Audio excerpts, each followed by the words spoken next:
भाजपच्या राष्ट्रीय सचिव तथा राज्याचे पर्यावरण व पशुसंवर्धन मंत्री पंकजा मुंडे यांच्या प्रयत्नाला अखेर यश आल्याचं आपल्याला पाहायला मिळत आहे। बीड जिल्ह्याच्या परळी या ठिकाणी पंकजा मुंडे यांनी पशुवैद्यकीय महाविद्यालय जे आहे ते आणलेले आहे। उपमुख्यमंत्री तथा बीड जिल्ह्याचे पालकमंत्री सुनीत्रा पवार यांच्या शुभ हस्ते ह्या भूमिपूजनाचे कार्यक्रम संपन्न होणार आहे। भाजपच्या राष्ट्रीय सचिव तथा राज्याचे पर्यावरण व पशुसंवर्धन मंत्री पंकजा मुंडे यांच्या प्रयत्नाला अखेर यश आल्याचं आपल्याला पाहायला मिळत आहे। बीड जिल्ह्याच्या परळी या ठिकाणी पंकजा मुंडे यांनी पशुवैद्यकीय महाविद्यालय जे आहे ते आणलेले आहे। म्हणजेच 15 ऑगस्ट रोजी या पशुवैद्यकीय महाविद्यालयाच्या भूमिपूजनाचा कार्यक्रम आयोजित करण्यात आलेला आहे। आपण बघू शकता की या भूमिपूजनाच्या कार्यक्रमाच्या अनुषंगाने परळी येथील शासकीय जागेवरती ज्या ठिकाणी हे पशुवैद्यकीय महाविद्यालय होणार आहे त्या ठिकाणी कार्यक्रमाच्या अनुषंगाने भव्य असं पेंडॉल उभारण्यात आलेलं आहे। सर्वतोपरी तयारी जी आहे ती अंतिम टप्प्यात आल्याचं देखील आपल्याला पाहायला मिळत आहे। उपमुख्यमंत्री तथा बीड जिल्ह्याचे पालकमंत्री सुनीत्रा पवार यांच्या शुभ हस्ते ह्या भूमिपूजनाचे कार्यक्रम संपन्न होणार आहे। त्या अनुषंगाने परळीचे आमदार तथा माजी मंत्री धनंजय मुंडे देखील या कार्यक्रमास उपस्थित राहणार आहेत। खुद या कार्यक्रमाच्या मार्गदर्शक म्हणून पंकजा मुंडे या कार्यक्रमस्थळी उपस्थित असणार आहेत। त्यासोबत अनेक मान्यवर देखील या कार्यक्रमामध्ये सहभाग घेणार आहेत। मात्र बीड जिल्ह्याच्या विकासाच्या अनुषंगाने आपण पाहायला गेलं तर काही या अगोदर माजी मंत्री धनंजय मुंडे यांनी कृषी महाविद्यालय देखील परळी या ठिकाणी मंजूर करून आणलेले आहे। त्या पाठोपाठच आता आपण पाहू शकता की राज्याच्या मंत्री पंकजा मुंडे यांनी देखील आता पशुवैद्यकीय महाविद्यालय जे आहे ते परळी या ठिकाणी मंजूर करून आणलेलं आहे। एकंदर पाहायला गेलं तर शैक्षणिक क्षेत्रामध्ये आणि बीड जिल्ह्याच्या विकासाच्या दृष्टीने जो आहे ते खूप मोठे पाऊल असल्याचं देखील या ठिकाणी बोललं जात आहे। एकापाठ एक जे असे मोठे मोठे उपक्रम या जिल्ह्यामध्ये राबवले जात आहे त्या अनुषंगाने पशुवैद्यकीय क्षेत्रामध्ये देखील एक क्रांती घडणार असल्याचं देखील या ठिकाणी बोललं जात आहे। बीड जिल्ह्याच्या इतिहासामध्ये ही पहिल्यांदाच अशा 2 गोष्टी होत आहेत जेणेकरून बीड जिल्ह्याच्या सर्वांगीण विकासाच्या दृष्टीने देखील हे मोठं पाऊल असल्याचं देखील आपल्याला पाहायला मिळत आहे। राज्याचे उपमुख्यमंत्री माजी मंत्री राहून गेलेले तसेच बीड जिल्ह्याचे माजी पालकमंत्री अजितदादा पवार यांनी जिल्ह्याच्या सर्वांगीण विकासाच्या दृष्टीने खूप मोठी स्वप्न पाहिलेली होती आणि त्या पद्धतीने वाटचाल देखील सुरू होती। मात्र अचानक त्यांच्या अपघाती निधनाच्या कारणावरून जिल्हा कुठेतरी बॅकफुटवर येतो का अशी देखील चर्चा सुरू होत्या। मात्र काही काळानंतरच त्यांच्या सुवेद पत्नी सुनीत्रा पवार यांनी सर्व जिम्मेदारी हातात घेऊन जिल्ह्याची धुरा पुन्हा एकदा हातात घेतल्याचे आपल्याला पाहायला मिळते आणि अजितदादांनी जे पाहिलेले स्वप्न होते जिल्ह्याच्या विकासाच्या अनुषंगाने आता ते स्वप्न सुनीत्रा पवार ह्या पूर्ण करत असल्याचं देखील आपल्याला पाहायला मिळत आहे। विविध प्रकारचे जे अजित पवार यांनी दिलेले कमिटमेंट्स आहेत जिल्ह्याच्या अनुषंगाने विकासाच्या अनुषंगाने तर एक कमिटमेंट्स जे आहेत ते आता सुनीत्रा पवार ह्या पूर्ण करत असल्याचं देखील आपल्याला पाहायला मिळत आहे आणि म्हणून उद्या हो घातलेल्या पशुवैद्यकीय महाविद्यालयाच्या भूमिपूजनाच्या अनुषंगाने हे खूप मोठं उपलब्धी म्हणून देखील या सर्व प्रकरणाकडे पाहिलं जात आहे।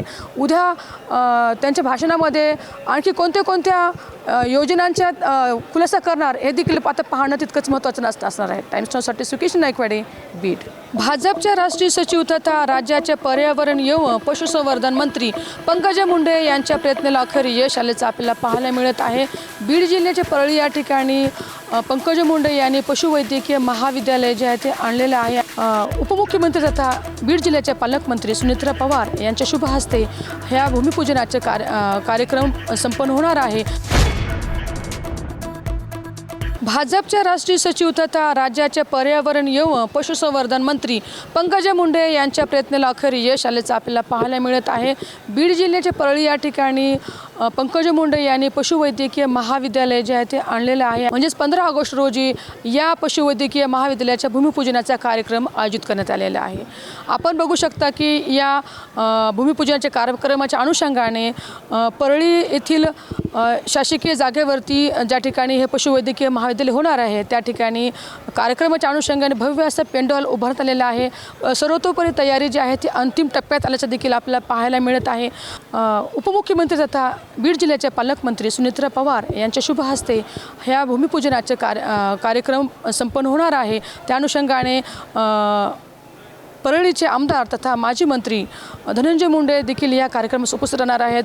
खुद या कार्यक्रमाच्या मार्गदर्शक म्हणून पंकज मुंडे या कार्यक्रमस्थळी उपस्थित असणार आहेत. त्यासोबत अनेक मान्यवर देखील या कार्यक्रमामध्ये सहभाग घेणार आहेत. मात्र बीड जिल्ह्याच्या विकासाच्या अनुषंगाने आपण पाहायला गेलं तर काही या अगोदर माजी मंत्री धनंजय मुंडे यांनी कृषी महाविद्यालय देखील परळी या ठिकाणी मंजूर करून आणलेलं आहे. त्या पाठोपाठच आता आपण पाहू शकता की राज्याच्या मंत्री पंकज मुंडे यांनी देखील आता पशुवैद्यकीय महाविद्यालय जे आहे ते परळी या ठिकाणी मंजूर करून आणलेलं आहे. एकंदर पाहायला गेलं तर शैक्षणिक क्षेत्रामध्ये आणि बीड जिल्ह्याच्या विकासाच्या दृष्टीने जो आहे ते खूप मोठे पाऊल असं देखील या ठिकाणी बोललं जात आहे.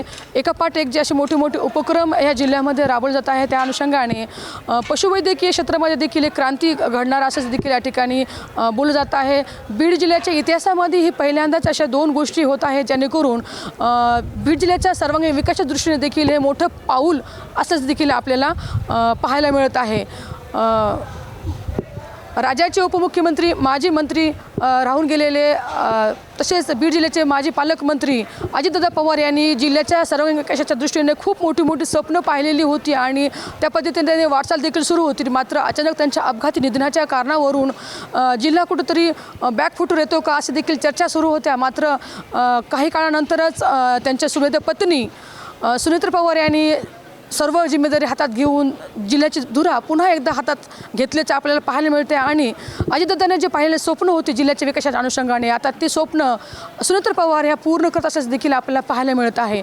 विविध प्रकारचे जे अजित पवार यांनी दिलेले कमिटमेंट्स आहेत जिल्ह्याच्या अनुषंगाने विकासाच्या अनुषंगाने तर एक कमिटमेंट्स जे आहेत ते आता सुनेत्र पवार ह्या पूर्ण करत असल्याचं देखील आपल्याला पाहायला मिळत आहे आणि म्हणून उद्या हो घातलेल्या पशुवैद्यकीय महाविद्यालयाच्या भूमिपूजनाच्या अनुषंगाने हे खूप मोठं उपलब्धी म्हणून देखील या सर्व प्रकरणाकडे पाहिलं जात आहे.